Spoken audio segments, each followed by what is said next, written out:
Modal BN dan PN dalam pilihan raya ini hanya satu. PKR dan PH jual aset negara.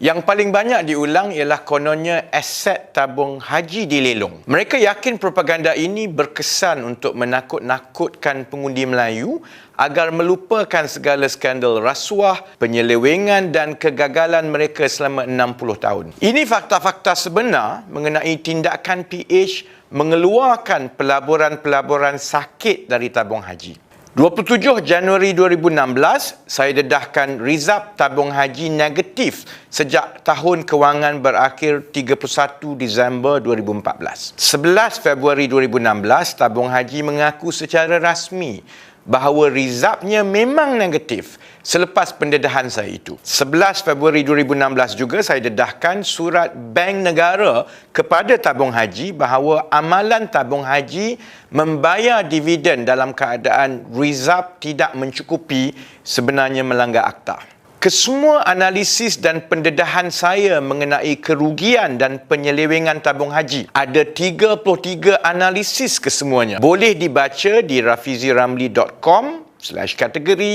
tabung haji. Selepas PH menang, kerajaan melantik firma PricewaterhouseCoopers atau PwC untuk menyiasat prestasi kewangan tabung haji. Laporan PwC dalam tahun 2019 mengesahkan analisis saya adalah benar dan mengulangi pendedahan-pendedahan saya. Pertama, sebanyak 549 juta ringgit kerugian dalam pelaburan tabung haji yang gagal, sebahagian besarnya kerana penyelewengan, telah disembunyikan. Ini untuk membolehkan tabung haji melaporkan keuntungan yang lebih tinggi untuk membayar dividen kepada penabung, sedangkan keuntungan itu tidak wujud dan wangnya tiada. Kedua, keuntungan dari penjualan saham Bank Islam sebanyak 533 juta seperti yang direkodkan oleh tabung haji sebenarnya hanya helah perakaunan untuk mencipta keuntungan yang tidak wujud. Tabung haji kononnya menjual saham-saham itu kepada 4 broker saham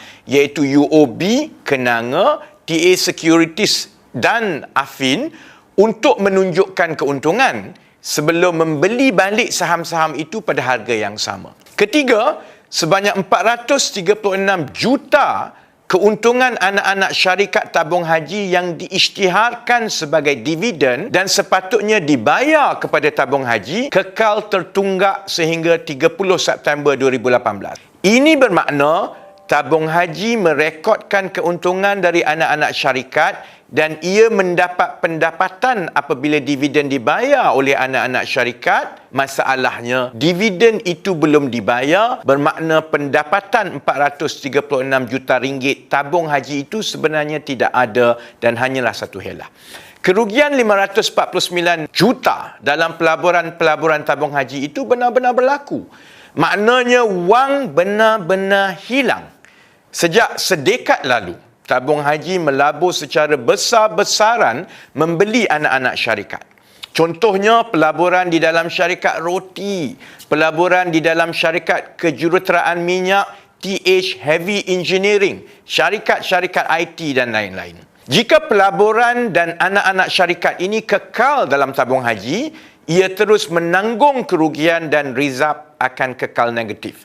Mengikut akta tabung haji, jika rizab negatif, tabung haji tidak boleh membayar keuntungan kepada penabung. Apa nasib pakcik-makcik di kampung yang duit simpanan mereka kekal mengecil kerana digunakan untuk menampung anak-anak syarikat yang rugi ini? Sebab itu, PH mengambil keputusan menyelamatkan tabung haji. Bagaimana? Semua aset-aset yang rugi itu dijual kepada Kementerian Kewangan pada harga 19.9 bilion ringgit. Nilai aset-aset ini sebenarnya hanyalah 10 bilion pada ketika pengambil alihan. Tetapi Kementerian Kewangan tetap membayar 19.9 bilion. Maksudnya, ambil duit pembayar cukai, bayar 19.9 bilion untuk disuntik ke dalam tabung haji supaya rizab positif dan tidak lagi memikul biawak hidup yang rugi tiap-tiap tahun. UMNO dan PAS pun putar alam konon PH jual aset tabung haji. Sebenarnya seluruh rakyat Malaysia yang Melayu, Cina, India, Iban, Kadazan terpaksa keluar duit dari poket kita sebagai pembayar cukai untuk menyelamatkan tabung haji.